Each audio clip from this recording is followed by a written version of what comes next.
दोस्तों आप देख रहे हैं हॉरर टीवी 33 महेश के साथ। तो बढ़ते हैं आज की कहानी की ओर। दोस्तों आज जो मैं आपको कहानी सुनाने जा रहा हूँ ये कहानी है एक ट्रक ड्राइवर की जो कि उत्तर प्रदेश का रहने वाला है। लेकिन एक दिन उसके साथ ट्रक चलाते समय कुछ ऐसा हुआ जिसे सुनकर आपके भी रोंगटे खड़े हो जाएंगे। लेकिन कहानी को स्टार्ट करने से पहले प्लीज आप वीडियो को एंड तक जरूर से देखा करो, क्योंकि काफी सारे लोग वीडियो को पूरी नहीं देखते और वो आधी अधूरी कहानी सुनकर ही चले जाते हैं। तो प्लीज आपसे यही रिक्वेस्ट है कि आप वीडियो को पूरा जरूर से देखें। तो आपका ज्यादा टाइम वेस्ट न करते हुए कहानी को स्टार्ट करते हैं। दोस्तों मेरा नाम गंगू है और मैं उत्तर प्रदेश का रहने वाला हूँ। मैं उत्तर प्रदेश में अपने पापा के साथ एक ढाबे में किराया देकर रहता हूँ, क्योंकि वहाँ पर मेरे पापा एक नौकरी करते थे जो कि एक ट्रांसपोर्ट कंपनी का ट्रक चलाते थे। लेकिन एक दिन मेरे पापा की खलासी की तबीयत बिगड़ जाने से मुझे उनके साथ खलासी बनकर जाना पड़ा। लेकिन फिर मेरे साथ कुछ ऐसा हुआ जिसे मैं अभी तक भी नहीं भूल पाया। तो ऐसा मेरे साथ क्या हुआ था तो जानते हैं विस्तार से। दोस्तों मैं अपने पापा के साथ उत्तर प्रदेश में एक ढाबे में किराए देकर रहता हूँ, जहाँ पर मेरे पापा एक कंपनी का ट्रक चलाते हैं। उन दिनों क्या था कि मेरे पापा की खलासी की तबीयत बहुत ज्यादा खराब हो चुकी थी, इसलिए मेरे पापा के साथ कोई जाने के लिए खलासी नहीं था। तो मेरे पापा ने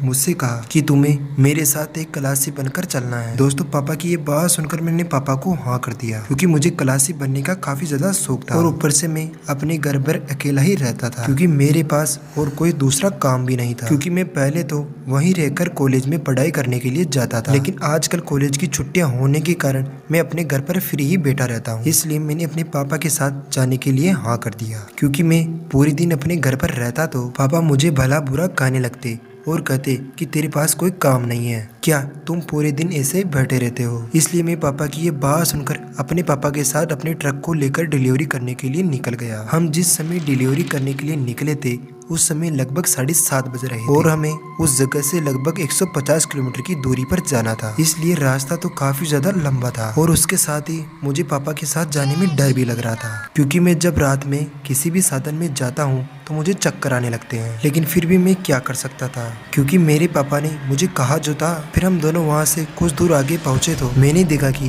रास्ता बिल्कुल सुनसान है और रास्ते के चारों तरफ पेड़ ही पेड़ है। ये देखकर मेरी हिम्मत भी नहीं हो रही थी कि मैं ट्रक की फाटक को खोल लूं। लेकिन तभी पापा ने मुझसे कहा कि जरा सुनो, मैं आज तुम्हें जिस रास्ते से लेकर चल रहा हूँ वो रास्ता काफी ज्यादा खतरनाक है, जो तुम्हें मैं जो कहूँ वही करना है, वरना तुम्हारी छोटी सी गलती की बजाय हम दोनों का काफी बड़ा नुकसान हो सकता है। पापा की ये बात सुनकर मुझे और भी ज्यादा डर लगने लगा, क्योंकि मैं पहले तो ही डरा हुआ था, लेकिन पापा ने ये बात कहकर मुझे और ज्यादा डरा दिया। पापा की ये बात सुनकर मैंने पापा से कहा ठीक है पापा। फिर हम वहाँ से कुछ दूर आगे गए ही थे, तभी पापा को अचानक से प्यास लगने लगी। तो पापा ने मुझसे कहा अरे गंगू जाओ तुम इस बोतल को ले जाकर पानी भर के ले आओ। ये कहकर पापा ने अपने ट्रक को वहीं पर रोक दिया। फिर पापा का ऐसा बर्ताव देखकर मुझे काफी ज्यादा डर लगने लगा, क्योंकि मुझे पहले ही सुनसान रोड पर काफी ज्यादा डर लग रहा था। लेकिन मैं कर भी क्या सकता था, क्योंकि मैं अगर पापा की बात को नहीं मानता तो पापा मुझे डांटते। फिर मैं पापा के पास से एक पानी की बोतल लेकर ट्रक से नीचे उतर गया और नीचे उतरकर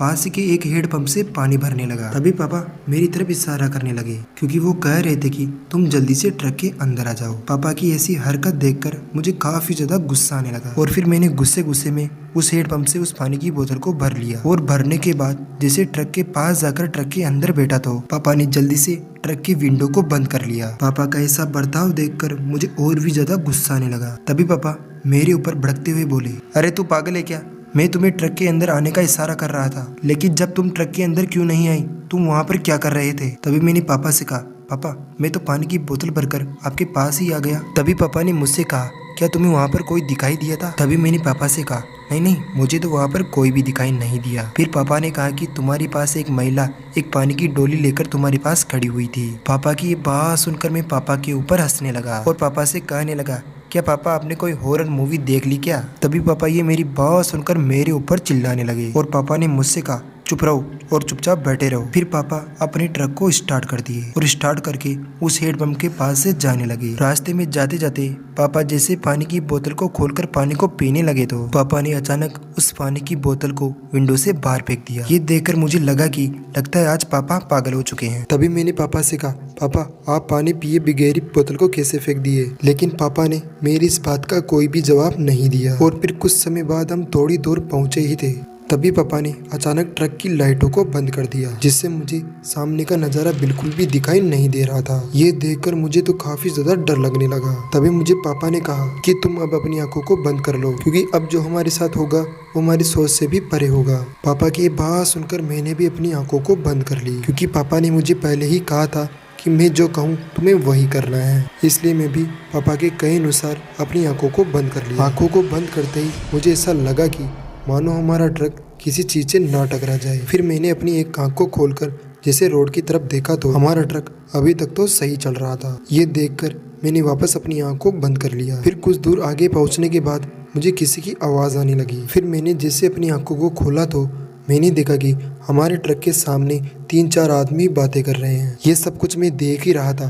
तभी पापा ने अचानक मुझे जोरदार से एक चाटा मार दिया और बोलने लगी, मैंने तुम्हें कहा था ना कि मैं जब तुम्हें ना कहूँ तब तक तुम्हें अपनी आंखों को नहीं खोलना है। पापा का इस तरह का चाटा खाकर मेरा शरीर चकराने लगा। तभी पापा ने मेरी एक आंख पर उनका हाथ रख लिया और कहने लगे, आज तो हम दोनों ने बहुत बड़ी गलती कर दी है और ये तुम्हारी गलती हमें वापस आते समय परेशान करेगी। पापा की ये बात सुनकर मैं कुछ भी नहीं बोला और फिर हम जैसे कुछ समय बाद डिलीवरी वाली दुकान के अंदर पहुंचे और अपने ट्रक के अंदर से सामानों को उतरवाने लगे। तभी हमने सोचा कि आज हमें यहीं रुक जाना चाहिए, लेकिन तभी अचानक पापा के फोन में सेठ जी का फोन आने लगा। फिर पापा ने जैसे अपने फोन को उठाया तो सेठ जी कह रहे थे कि तुम्हें आज रात ही डिलीवरी करके वापस आना है, क्योंकि यहाँ पर हमें ट्रक की जरूरत है। सेठ जी की ये बात सुनकर हमने भी सोचा कि हमें आज रात ही यहाँ से निकलना होगा। तभी उस दुकानदार ने कहा कि अभी तुम जिस रास्ते से जाओगे जरा संभल के जाना, कि उस रास्ते में तुम्हारे साथ कुछ ऐसी चीजें होगी जो तुम्हारी सोच से भी परे होगी। उस दुकानदार की ये बात सुनकर मुझे काफी ज्यादा डर लगने लगा, क्योंकि पहले से ही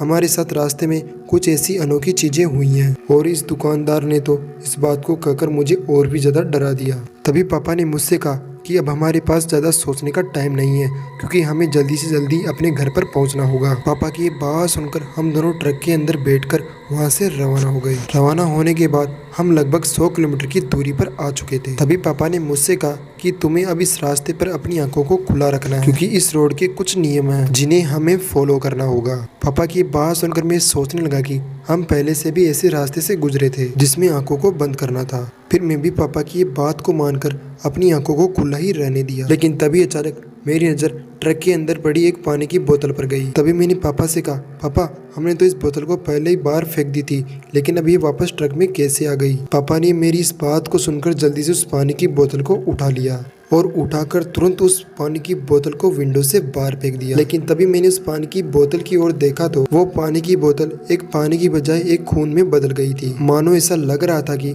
उस बोतल के अंदर पानी की बजाय खून भरा हो। ये देखकर मुझे समझ में आ गया था कि ये सभी उस हेड बम की वजह से हुआ है। फिर ये बात मैंने अपने पापा से कहा तो पापा ने मुझसे कहा कि हाँ, ये उसी हेड बम के वजह से हुआ है। लेकिन फिर हम दोनों ने उस बोतल पर ज्यादा ध्यान नहीं दिया और कुछ देर बाद हम थोड़ी दूर पहुंचे ही थे। लेकिन तभी अचानक एक आदमी हमारे ट्रक के आगे खड़ा हुआ दिखाई दिया।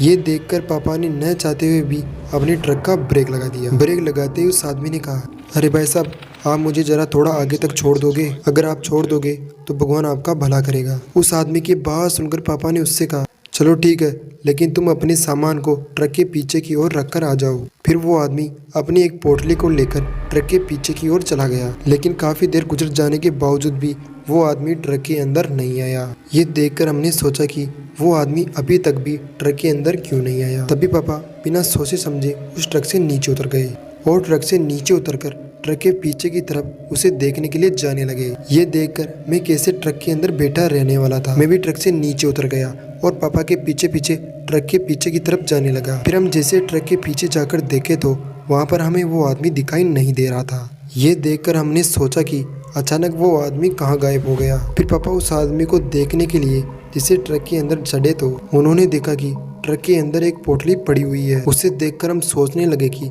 भला ऐसा कौन है जो इतनी रात को अपनी पोटली को इस सुनसान ट्रक के अंदर छोड़कर चला गया। ये देखकर मैं भी पापा के साथ ट्रक के ऊपर चढ़ गया और फिर हम दोनों जैसे उस पोटली के पास पहुंचे तो हमने देखा कि वो पोटली खून और हड्डियों से लदी हुई है। और देखने की बात तो यह है कि उसके अंदर एक चिट्ठी पड़ी हुई है। फिर पापा ने उस चिट्ठी को देखकर जैसे अपने हाथ पर पकड़ा तो उसमें लिखा हुआ था कि ये पोटली खून और हड्डियों से भरी हुई है, तो तुम्हें आगे जाकर एक हेडपंप के पास एक कुआं दिखाई देगा, तो तुम्हें इस पोटली को उसके अंदर डालना है। और उसके नीचे ये भी लिखा हुआ था कि अगर तुम इस काम को नहीं कर पाए तो तुम्हारे ट्रक को रोड के बीचों बीच जला दिया जाएगा। उस चिट्ठी में इस लिखी चीज को देखकर तो हम दोनों काफी ज्यादा डर गए और सोचने लगे कि लगता है हमारे साथ कोई मजाक कर रहा है। ये सोचकर पापा ने जैसे उस पोटली को दूर फेंका तो उस पोटली के अंदर से धुआं निकलने लगा। ये देखकर हम दोनों जल्दी से ट्रक के अंदर आकर बैठ गए और ट्रक को स्टार्ट करके वहां से रवाना होने लगे। तो अचानक पापा की नजर बाहर चली गई तो उन्होंने देखा कि बाहर वही महिला खड़ी हुई है जिसे हमने उस हेडपंप के पास देखा था। उसे देखकर हमें लगा कि लगता है हमने उस हेडपंप के पास जाकर बहुत बड़ी गलती कर दी है। लेकिन उस महिला को वहां पर देखकर हमें काफी ज्यादा डर लगने लगा और फिर हम जैसे वहां से जाने लगे तो अचानक हमारे आगे वाली कांच पर उस महिला के बाल बिखर गए, जिसकी वजह से हमें आगे का रास्ता बिल्कुल भी दिखाई नहीं दे रहा था। ये देखकर पापा ने मुझसे कहा कि आज तो हम बहुत बड़ी मुसीबत में फंस चुके हैं। और पापा की ये बात सुनकर मुझे भी काफी ज्यादा डर लगने लगा। उन बालों के अंदर से किसी की आवाज आने लगी जिसमें एक महिला बोल रही थी कि तुम्हें आगे जाकर इस पोटली को एक कुएं के अंदर फेंकना है, और हाँ, अगर तुम इस काम को नहीं कर पाए तो तुम्हारे ट्रक को रोड के बीचों बीच जला दिया जाएगा। इस आवाज को सुनकर तो हमारे सामने बहुत बड़ी दुविधा आ गई, क्योंकि अगर हम इस पोटली को कुएं के अंदर नहीं डाले तो हम यहीं जिंदा मारी जाएंगे। लेकिन तभी मुझे उस चिट्ठी में लिखी एक बात याद आई कि उसमें यह भी लिखा हुआ था कि अगर कोई भी आदमी उस पोटली को उस कुएं के अंदर डालेगा उसकी वहीं पर मृत्यु हो जाएगी।